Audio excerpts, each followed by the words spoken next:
with some beautiful fresh breadcrumbs. Let a loaf of bread sit on the side of the bench, cut the crust off it and blend it up till you get this lovely, crumbly, soft breadcrumbs.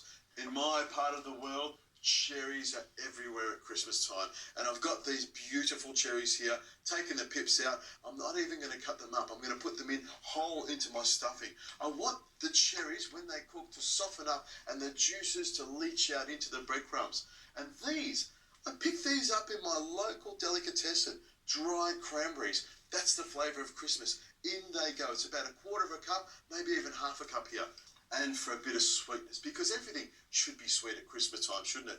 About a quarter of a cup of honey. I know I'm going to enjoy eating this one. I love sweet things at Christmas time, especially with a bird. There's something about roasting a goose and having a slightly sweet stuffing that really gets my mouth watering. I've got some cinnamon here, the taste of Christmas as well, a good pinch of it, maybe even half a teaspoon, and some allspice. Some people call it pimento, but I call it allspice. This is ground, and a good little pinch of this. It's got a slightly spicy flavour, but it reminds me of my grandmother's Christmas.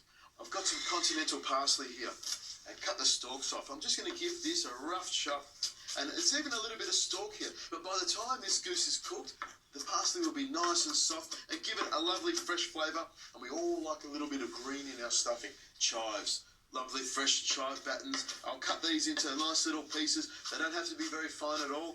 And in they go. Gives it a small sort of onion flavour. And I've got some brown sugar.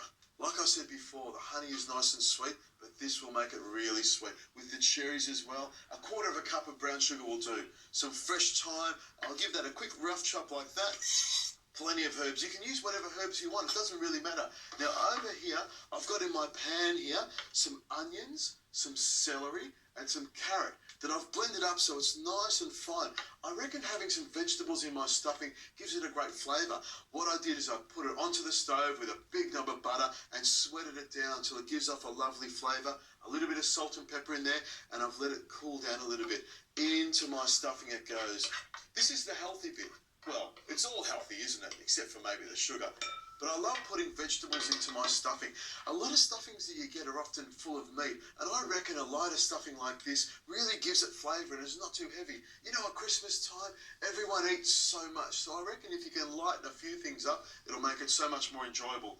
Now some eggs. We want to bind this together, and I've got 2 free-range eggs and some salt and pepper. About a tablespoon of salt in there because we want it to taste nice. And some pepper. Twist that around. Now, if you do have some kids around, I reckon this is the bit that you get them to help you out. Kids love getting their hands messy, and there could be nothing better than getting your hands in here and mixing that around so that the stuffing is nice and mixed through evenly. And you'll find with the vegetables, it'll give it a nice amount of moisture as well.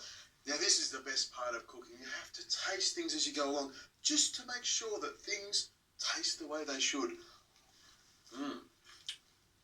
That is delicious, but I think it needs something else.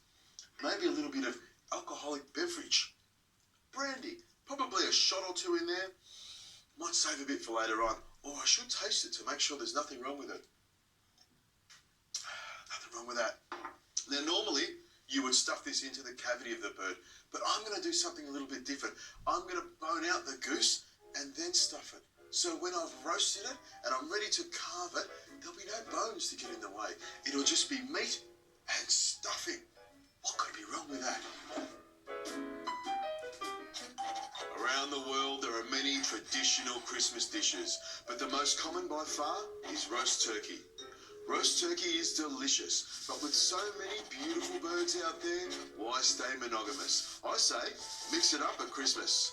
If you want to take a bird home, first you have to get to know her and work out how she likes to be treated. Here are some tips. Chicken and turkey are white-fleshed and quite mild in flavour. If you want something stronger and gamier, goose and duck are the way to go.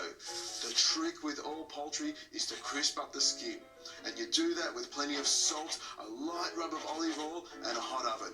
Follow my simple instructions and you can guarantee that the bird you bring home to meet the family this Christmas will be welcomed with open arms. The first step is, of course, to attack the bird from the bottom. These wings here, they sort of get in the way. I just cut them back like that. And the other one here, I'll do the same thing. Cut it all the way back so I can bend it. And this is where the big chopper comes in. Just with a good knock like that, and off comes the wing. I'll put them in the bowl there because I'll save the wings to make a stock or even a great snack for later on. Into the bowl it goes.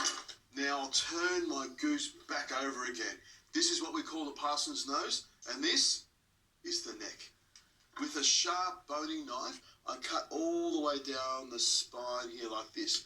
What I want to do is actually remove the skin and the flesh from the bone all the way around. And I try and keep as much of the neck skin on as possible because that'll hold it all together later on. You can see the meat is coming straight off the bone there. You do, of course, need a nice sharp boner. That's essential. And off comes that thigh bone. Just in long, gentle knife movement. That's all it is. Then as you get to the end of the breastbone, you turn the goose over and just carefully run your knife along that meat there. Now we want to go down the breastbone again, down the other side. If you've ever eaten chicken, you'll know exactly what I'm talking about. And you can see a lovely fresh goose like this comes apart in no time. And away comes that skin. Now it is nice to roast a bird on the bone.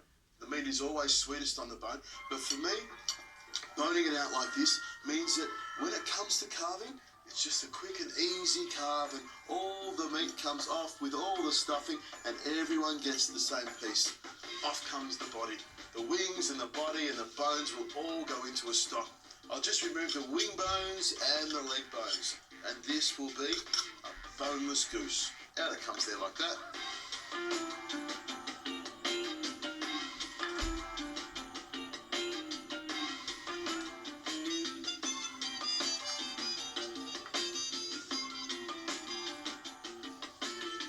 Flattened out like this goose doesn't look intimidating one single little bit. It's amazing what it can do when you take the bones out of something.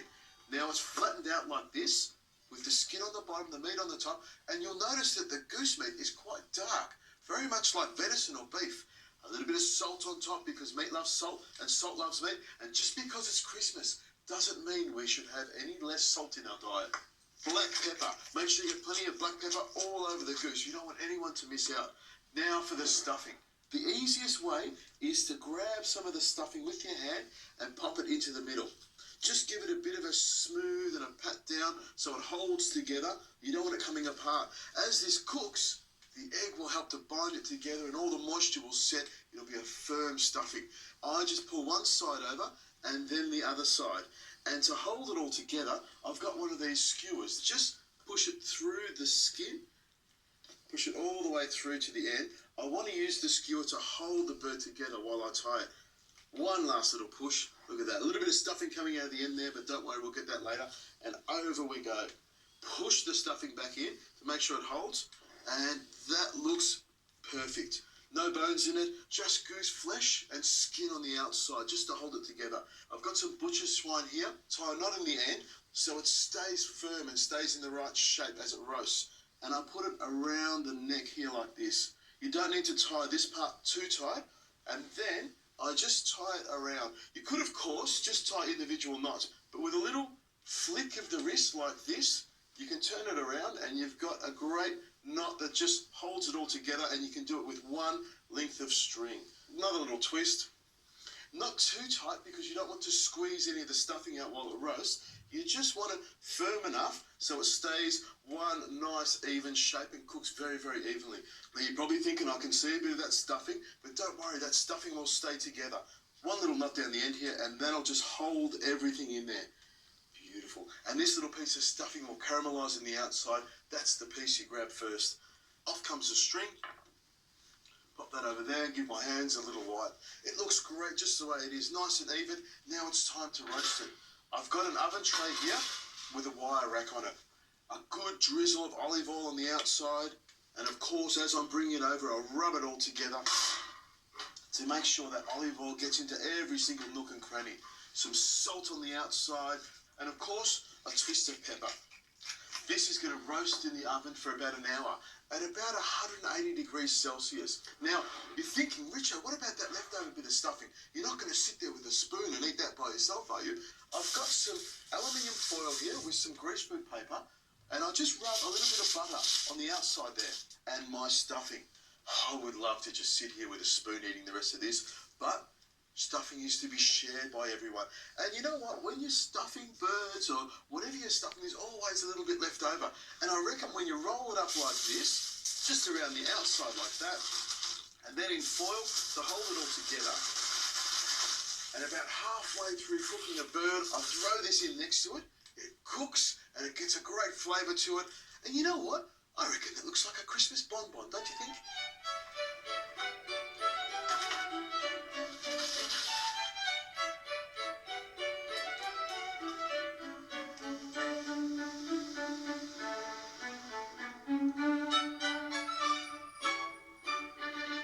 To make the sauce, I put a little bit of brown sugar and water into a pot and brought it to the boil until I get this sort of foaminess coming up from the top. I love brown sugar. It's got a great caramelly flavour.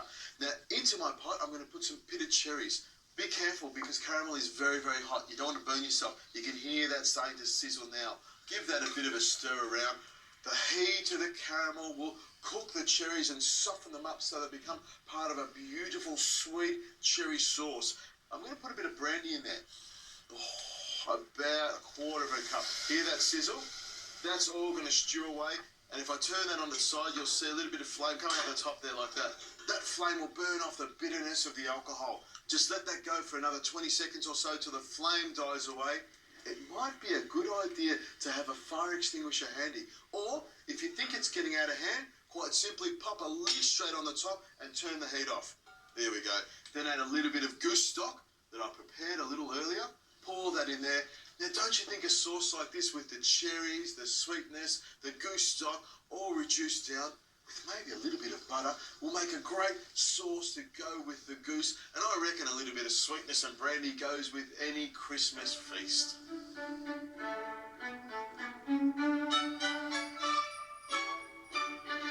As my mother would say, Richo, man does not live on meat alone, and Christmas time is no exception to that rule. My goose is resting right here, just softening and tenderising and just becoming nice and juicy and delicious. To go with this goose, we need some vegetables, and nothing is better than broccolini. It cooks really quickly. So I've got some boiling water over here with a good twist of salt. And I've got my fry pan here. I'll turn that on, and to that I'll put in some olive oil, some extra virgin olive oil, and I'm not going to heat it up too much. I'm just going to crush this garlic, chop it up nice and fine so it cooks really quickly, and into the pan it goes. Some chilli. I love chilli, and this long red chilli, nice and tasty but not too hot because I've got the family to feed. And I'll cut it with the seeds on. Into the olive oil it goes. Give that a bit of a stir around, and you're looking at this saying, Richo, what's this? Breadcrumbs that were left over from the stuffing. I toasted a little bit of olive oil. They become nice and crunchy and a great little addition to the broccolini right at the end. This is coming together beautifully. A little bit of continental parsley. Give it a rough chop. I'm rough chopping everything nowadays. You know what? I spent so many years as a chef chopping everything so fine and pretty. You know what? A bit of rough chop is not bad in my book nowadays. I reckon it's quick and it tastes the same, and I like that rustic sort of look. Now, broccolini doesn't take very long to cook at all, and I like the stems nice and crunchy. Just pick that up with a fork, give it a second or so to drain, and then into the garlic and the olive oil and the chilli. Then in go the thyme and the parsley straight in there, and of course, it ain't cooking Richo style unless there's some salt and some black pepper on there. A quick little stir with my fork. Turn the gas off because we don't want the garlic to go black at all. And you know what? A little bit of a toss like that. That's it. As quick as that, and we've got a cracking vegetable dish. Now my goose. I'm going to take the string off with some scissors. You could just cut it off with a knife, but off it comes with a little snip like that. Now remember that skewer before? If you don't want blunt knives, make sure you pull the skewer out. Oh, lovely. With my carving knife, I'm just going to go straight down through the middle. And this is what I'm talking about. Look at that. We've got beautiful goose. Look at the size of those breasts. Anyone would be happy with that. And I'm going to cut a nice slice of this goose. My goodness, that looks good. It smells fantastic. Why have one slice when you can have two? That's what my grandmother would always say to me. My broccolini here, a couple of pieces of broccolini, a little bit of garlic and some chili on top, and maybe a few of these breadcrumbs. Now the sauce, remember that sauce, that cherry glaze from before? Here it is, sitting over here in my little gravy boat, and I just want to show you this. I had a taste of it before, and it's come up nice and thick, and look at those cherries. All you need to do now is just spoon some of this on top like that. It is sweet, syrupy, tastes like cherries. I would have to say, that looks great. A traditional roasted goose stuffed with cherries. I can smell it. I keep wanting to look down at this goose, because this goose is well and truly cooked. And this is the beginning. This is the entree. A little slice of goose, some cherries on top, some broccolini, and I reckon we've got a great start to a Christmas feast.